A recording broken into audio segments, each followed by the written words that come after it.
Welcome to the Invite Health podcast, where our degreed healthcare professionals are excited to offer you the most important health and wellness information you need to make informed choices about your health. You can learn more about the products discussed in each of these episodes and all that Invite Health has to offer at www.invitehealth.com/podcast. First-time customers can use promo code podcast at checkout for an additional 15% off your first purchase. Let's get started. Everyone's heard the stories about low sex drive, low libido, erectile dysfunction. So what are we really talking about? We're talking about sexual dysfunction. And today I want to highlight some of the key statistics and causative reasons. And then in part 2, I'm going to really get specific with certain medications that we know are directly linked. And you will be absolutely astonished by how many medications are linked to sexual dysfunction in both men and women. So I'm Amanda Williams, MD, MPH, and let's get right to it. Let's talk about sexual dysfunction. Let's first talk a little bit about the statistics when it comes to sexual dysfunction. Now, according to the Cleveland Clinic, and you can look at a lot of different statistical data out there, that sexual dysfunction to some degree affects over 40% of women and over 30% of men. Now, we know that this is a major problem because I know that this is in many regards taboo to talk about it, and people don't like to bring up the conversation of sex. It's interesting because you will find that men are more likely to speak with their physician than women when it comes to sexual dysfunction. So looking at stats coming from University of Michigan, we know that when you think about the topic of sex, this is a very important emotional action. And University of Michigan kind of dove into this in a bit more detail, talking about the impact of sex on emotional well-being and finding that over 76% of adults over the age of 65 agreed that sex is a very important part of their romantic relationship at any age. So many times people think that as you get older, for some reason, sex is no longer important. And we know that this is certainly not the case based off of all of the data that has been taken through various different studies and research.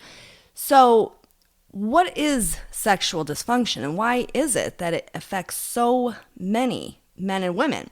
Well, you can look at different types of sexual dysfunction. You can look at just a general lack of interest in sex. You can look at issues with maybe you have an interest, but you have a problem when it comes to becoming physically aroused. So that's the arousal disorder component of sexual dysfunction.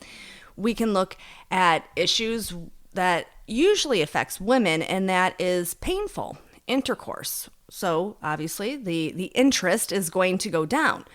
So we know that there are many different ways in which sexual dysfunction can arise. We can certainly look at the many different physical causes when you look at diabetes, heart disease, high blood pressure, and of course, in part 2, I'm going to talk about all of the different medications. And this, like I said, it's absolutely fascinating when you see how many different drugs can actually impact this. So many people, think about just solely erectile dysfunction in men and think about, Viagra and Cialis. But there are many other components when it comes to this. And seeing the clinical research, and I've done a lot of independent studying on different research trials and studies when it comes to this. And it's really interesting that many of the studies overlook the drug component to this, the implication that a medication that someone is taking may actually have. And so this is why I wanted to talk about this in some detail today. So when we think about sexual dysfunction in women, we know that this is generally going to be more pronounced than in men. Now, oftentimes people can look at hormonal fluctuations and women going through menopause, and then libido goes down postmenopausally in many women, and you have to look at the hormonal connection as to why that is. Well, we can look at the estrogen component to that, and we can look at issues with vaginal dryness and painful intercourse. So there's a lot of different reasons as to why female sexual dysfunction seems to be more prevalent than in males. But nevertheless, we know that this is common in both men and women. So how exactly it develops over time is going to vary from one person to the next. Like I said, you can have issues with hormonal imbalances. You can have issues when it comes to a particular chronic disease state that perhaps that you are dealing with. And at the end of the day, it certainly can have an impact on someone's overall sense of well-being. And there's a lot of different emotions that go with this. There can be embarrassment. You certainly hear about this quite often in men who are experiencing issues with vaginal dryness. But we have to look at how hormones, antioxidants, perhaps the lack of nitric oxide release for proper vascular blood flow, how all of these things, we can look at our neurotransmitters and see how those are implicated. So it's multimodal, and looking at key nutrients that we know can be beneficial. You can look at something such as maca root extract, and certainly seeing how that can help to support the neurotransmitters in the brain and help the body better manage stressful situations, whether that be emotional or physical, which can certainly help to improve on the side of libido, for example. So looking at erectile dysfunction, and as I mentioned, men are more likely to go in and speak to their physician in regards to this. Now, we can certainly look at erectile dysfunction being clearly linked to issues with hormonal status in men, so lack of testosterone. We can look at diabetes being a really big problem. We can certainly look at cardiovascular issues such as hypertension. And we can also look at underlying components when it comes to anxiety, when it comes to stress. So there's, like I said, it's multimodal, and it's usually not just one thing, it's many different things. So the approach to managing sexual dysfunction, whether that be in women or in men, has to usually be multimodal as well. And you can look at even the Mayo Clinic. They talk about the utilization of arginine, which is the very important amino acid when it comes to the activation of nitric oxide synthase, which will help with the release of nitric oxide. And I believe on the Mayo Clinic website for erectile dysfunction, they advise upwards of 5,000 milligrams of arginine for men who are experiencing erectile dysfunction. And the point of that is to really try to enhance the blood flow to achieve and maintain an erection. But we can look at other things too. We can look at maca root extract once again. There are many different nutrients. And so you can look at the Men's Edge formulation, which I always mention. Even though the name is Men's Edge, this is a wonderful formulation for both men and women, because the nutrients that are contained within the Men's Edge formulation have been studied in both men and women. And so I think that the name sometimes makes people think, oh, well, maybe I'm a female and that's not geared towards me. That certainly is not the case. You can look at Icarin, for example, which is contained in the Men's Edge formulation. And we know that this has certainly been studied in the setting of women and sexual dysfunction. We can look at, of course, Tribulus extract and seeing the benefit in both men and women. Certainly looking at the maca root extract. So there are many nutrients contained within the Men's Edge formulation that certainly are cross-functional when it comes to addressing sexual dysfunction in both men and women.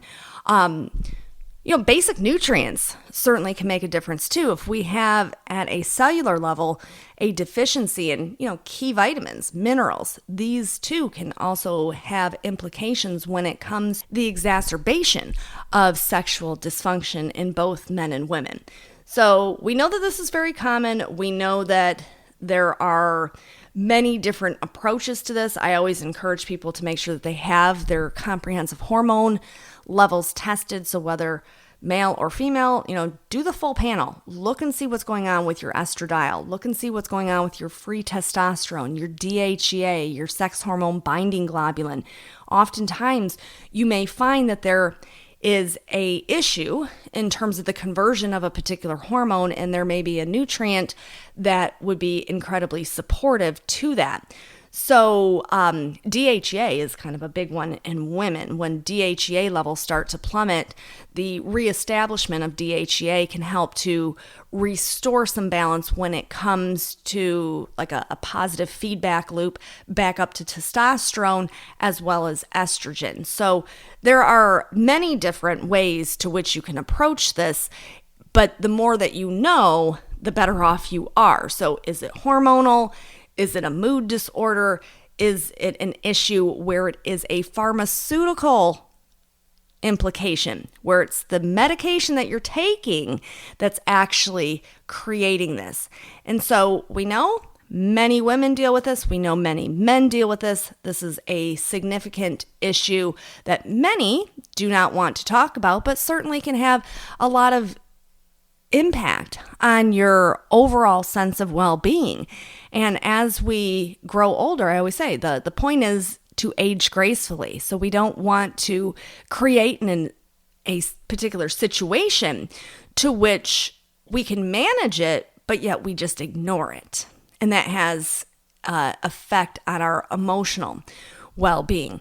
So while it is a topic that many people don't like to talk about, I find it to be incredibly important, and that's why I wanted to talk about that today. So that is just kind of the basic statistics. We know it's relevant, we know it's prevalent, and we know that there are many things that we can be doing for this. So in part 2, I'm going to get into the full list of the many medications. Like I said, you will be absolutely astonished by how many medications can create problems when it comes to sexual dysfunction. So make sure that you tune in to part 2, where I'm going to list all of the many medications. So for today, I just want to thank you so much for tuning in to the Invite Health podcast. Remember, you can find all of our episodes for free wherever you listen to podcasts or by visiting invitehealth.com/podcast. Do make sure that you subscribe and you leave us a review. You can follow us on Facebook, Twitter, and Instagram at Invite Health, and we will see you next time for part 2 of sexual dysfunction.